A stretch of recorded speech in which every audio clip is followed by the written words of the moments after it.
بسم الله الرحمن الرحیم. یکی از مساجد معروف و مشهور در منطقه منی مسجد خیف است.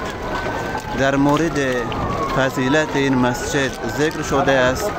حضرت عبدالله ابن عباس رضی الله تعالی عنه از رسول الله صلی الله علیه و آله و سلم روایت میکنند که 70 پیامبر در این مسجد نماز خواندند، من جمله حضرت موسی علیه السلام.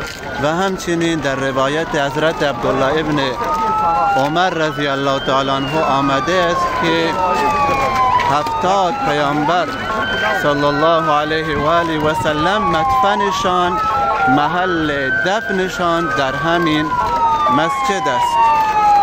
و حضرت مجاهد رحمت الله تعالی علیه مفسر قرآن می‌فرمایند که 75 پیامبر بعد از اینکه حج خانه خدا را به جا آوردند در این مسجد حاضر شدند و نماز خواندند و می‌فرمایند که اگر چنانچه برایت میسر شد، مقدور شد که در این مسجد 5 وقت نمازت را بخوانی، به این مهم اهتمام داشته باش.